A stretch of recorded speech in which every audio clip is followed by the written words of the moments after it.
A paz do Senhor a você, querida família. Outra vez vamos juntos meditarmos na palavra de Deus. Para tanto, vamos estar lendo um texto como em todos os nossos vídeos. O texto está na primeira epístola de Paulo aos Coríntios, capítulo 13, o verso 11. Quando eu era menino, falava como menino, sentia como menino, discorria como menino, mas logo que cheguei a ser homem, acabei com as coisas de menino. Queridos, nós estamos, como todos sabem, falando sobre o discipulado cristão. E nós estamos passando fase a fase, tivemos falando desde o começo, onde a pessoa tem um encontro com Jesus, chega à igreja, vai ao discipulado cristão. No dia de ontem, cheguemos à maturidade espiritual. E nós fizemos o vídeo de ontem, uma introdução do que significa a maturidade cristã. Se você não assistiu o vídeo de ontem, eu recomendo que assista ele, porque ontem nós iniciamos o primeiro vídeo falando sobre a maturidade cristã. E nós tivemos o cuidado na introdução de falar sobre o que é maturidade. E busquemos também alguns sinônimos de maturidade. E isso é aplicado também na vida espiritual. Nós falamos ontem que o nosso dicionário de português define uma das definições da maturidade é a idade adulta. É quando a gente chega à idade madura ou adulta. E hoje nós vamos continuar falando sobre a maturidade cristã, e nós vamos estar vendo alguns sinais de meninice espiritual, usando sempre alguns comportamentos da criança, que é normal para a sua faixa etária. Eu sempre digo que não devemos ignorar aqueles comportamentos naturais da criança. Eu não estou falando quando a criança ela é desobediente, mal criada com os pais, não é isso, ou com quem que seja. Eu estou falando daquele comportamento que é natural, que não tem como fazer essa correção senão esperar a idade adulta daquela criança, porque eu disse no vídeo de ontem que naturalmente a criança, ao ir crescendo, ela vai abandonando, é natural, abandonando todo aquele comportamento de criança. E nós passamos por esse momento também. Então nós vamos trabalhar aqui nesse vídeo mostrando que esses comportamentos naturais na criança, eles são os sinais de que ela é uma criança, é uma pessoa, é um ser humano que está em desenvolvimento. E isso, às vezes, sem dúvida, é aplicado na vida espiritual também. Há coisas na Bíblia que provam a maturidade, há coisas na Bíblia, ou melhor dizendo, vou refazer essa informação. Há coisas na vida do crente que mostra ser uma pessoa adulta. Tem coisa na vida do crente que mostra ser ainda uma pessoa criança espiritualmente. E, portanto, o ensino vai mostrando o tempo que ele vai ficando na igreja, vai levando ele aí aniquilando esse comportamento de criança, vai amadurecendo e vai tomando uma forma adulta. É isso mesmo. Vamos então começar a nossa palavra. No texto que nós lemos, lembre que nós falamos desse texto ontem também. Quem assistiu o vídeo viu que eu li esse texto ontem também, quando o apóstolo Paulo, falando da igreja de Corinto, ele diz, quando ele estava corrigindo alguns comportamentos que não era conveniente àqueles crentes, ou seja, havia imaturidade espiritual. Aí ele usa o exemplo físico natural de uma criança, quando ele diz, quando eu era menino, falava como menino, sentia como menino, discorria como menino. Mas até quando? Até quando eu cheguei a ser homem. Essa expressão ser homem tem a ver com a idade adulta. Aí ele diz: quando eu cheguei a esse período ou nessa faixa etária, acabei com as coisas de criança, com as coisas de menino, tá? Vamos lá então. Criança, no sentido físico, é relativamente fácil detectar, no sentido espiritual também. Você concorda comigo? Que uma criança, no sentido físico, é naturalmente fácil de identificá-la, como eu já falei há pouco, e no mundo espiritual, igualmente, também. Sinais de meninice espiritual. Nós vamos fazer agora aqui um paralelo entre a fase de criança, literalmente falando, com a fase inicial na vida do crente. Primeiro, a criança fala muito. Você veja que uma criança, se ela não estiver doente, se ela estiver saudável, é um tagarela, não é? Ela tem o prazer de falar.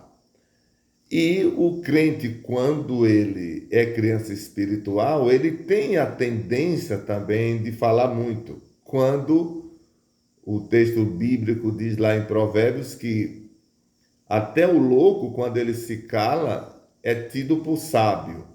Porque a Bíblia diz também lá em Tiago que nós devemos ser cedo no ouvir, mas tardo no falar. Aquele que muito fala, muitas vezes tem problema também na sua vida. Mas a criança, ela não analisa esses fatos porque ela é uma criança. E na vida espiritual acontece o mesmo. A criança fala muito. A criança é muito egoísta. Tudo é eu, tudo é meu. É ou não é? Às vezes eu fico vendo as crianças, principalmente agora, às vezes eu vou buscar ou levar meus netos na escola e eu vejo quando elas estão ali esperando os pais chegarem ou brincando entre si, e elas sempre defendem que tudo é dela, tudo é meu, tudo é eu. Levando isso para o mundo real, isso fala de egoísmo. Não é o caso da criança. Eu estou usando esse comportamento como exemplo porque ela é criança, ela não sabe fazer isso. Porém, no mundo real, existe o egoísmo. Quando as pessoas consideram que tudo é eu, tudo é meu, ou seja, centraliza nele todas as coisas. Isso na vida espiritual é um sinal de meninice, como é também na vida natural de uma criança. A criança brinca muito. Qual é o lugar que a criança está que, tendo com que brincar, ela não vai brincar? Diga, não tem lugar. Porque qualquer lugar que ela esteja, tendo alguma coisa para brincar, ela vai brincar. E isso na vida espiritual, às vezes acontece também. Brincar, se distrair, a brincadeira leva à distração, a ponto que, se a criança vir com alguma coisa na mão, ela é capaz de esquecer e ir embora sem aquilo que ela chegou naquele momento, naquele lugar onde ela começou a brincar.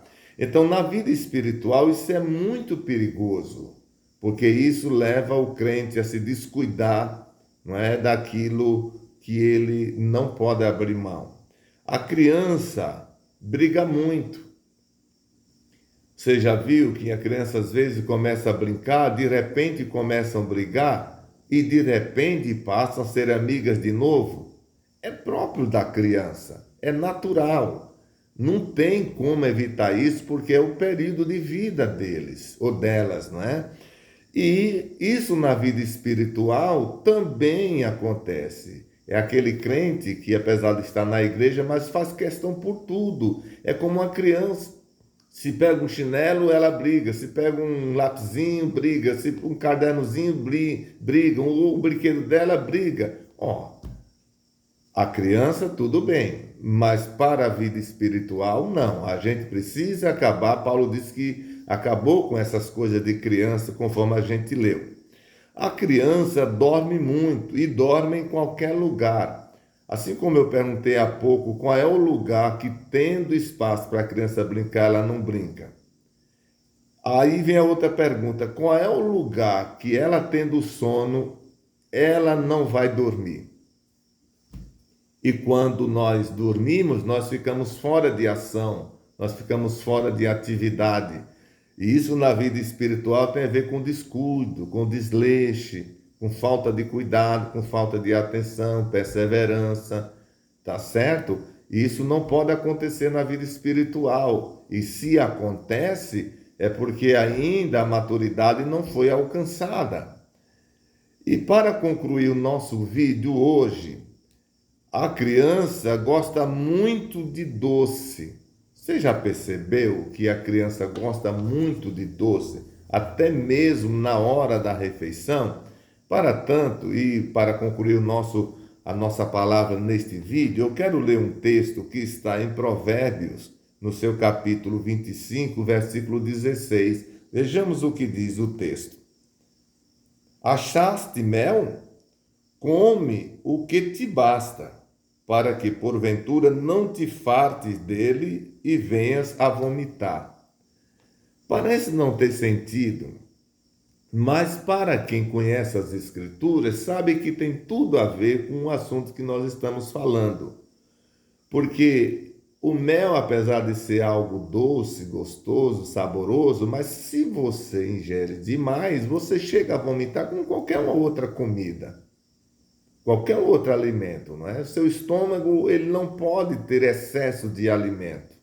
E o mel, por ele ser doce, ele provoca o vômito mais cedo. E o escritor Salomão, ele diz assim: achaste mel? Come apenas o necessário, para que tu não fique enjoado e venha vomitar. Ou seja, a criança, muitas das vezes, como eu já disse, na hora da refeição, na hora que não pode comer coisa doce, mas ela está querendo. Ou seja, é algo justo, é algo legal, é inconveniente? Não, está tudo certo. Mas nem pode ser demais e nem pode ser em qualquer hora. E o texto está falando para nós. Então, se isso é uma realidade e precisa ser controlada na vida da criança, eu volto a dizer que é normal ter esse comportamento por conta da sua faixa etária de idade, seu tempo infantil, mas isso precisa ser trabalhado por aqueles, pelos pais, né, dentro de casa, pelos cuidadores. Precisa ser cuidado, mostrar a ele, e ele vai aprendendo isso até que chega à idade adulta. A vida espiritual do mesmo jeito. Às vezes a criança não percebe que está vendo tudo isso na vida dela, porque a idade não dá para enxergar isso. Porém, a vida espiritual é igualmente, mas aqueles cuidadores da doutrina, os discipuladores, aqueles que têm o compromisso de ajudar a amadurecer espiritualmente, também não podem ignorar isso, mas ajudá-los e levá-los ao amadurecimento espiritual. Como disse Paulo, um dia eles vão chegar a acabar com as coisas de meninos e se comportarem com as coisas de adulto. Por hoje nós estamos terminando. Amanhã a gente volta a falar ainda sobre esse paralelo entre comportamento infantil de uma criança e o comportamento infantil espiritualmente falando. Nesse momento eu vou estar orando por você, por toda a sua família, e eu creio que o Senhor, Ele vai estar te visitando a sua casa também. Você que está voltando para Jesus, você que está aceitando a Jesus, aonde você estiver, Jesus vai te perdoar. Vamos orar então? Querido Senhor Deus, Pai de nosso Senhor Jesus Cristo, em cuja presença nós estamos, outra vez a minha gratidão, Senhor, poder ter falado a Tua palavra a tantas pessoas que ouvirão, Senhor, este vídeo, não sei que hora do dia, da noite, em que situação e lugar que vão estar. Mas eu te peço, Senhor, fala aos seus corações. O meu desejo é que Teu Espírito ministre aos corações. Deus, eu te agradeço pela noite que passou, pelo sono reparador, poder acordar, ouvir falar, andar, me movimentar, Senhor. Eu te agradeço, meu Deus, por todos esses que temos alcançado através, ó Deus, deste canal. Abençoa todos, Senhor, que estão acordando para o trabalho, dá um dia promissor, os que voltam, trabalharam à noite, dá um sono reparador. Abençoa as famílias, Senhor. Abençoa os enfermos, os que estão desempregados, os que estão em aflição, os órfãos, as viúvas. Abençoa todas as famílias, Senhor. Abençoa a nossa igreja, abençoa nossas lideranças nesta cidade, no nosso país, no mundo, os missionários. Deus, aqueles que estão hospitalizados, desenganados pelos médicos. Leva saúde a eles, Senhor. Abençoa todos os profissionais da nossa nação. Meu Deus, eu te peço por todos. Prospera o nosso dia, Senhor. Eu te peço tudo isso no querido nome de Jesus. Amém. Deus abençoe você e a sua querida família. Compartilhe o vídeo, se inscreva no canal, deixe o seu like. Isso vai nos ajudar bastante. Até o próximo, se o Senhor nosso Deus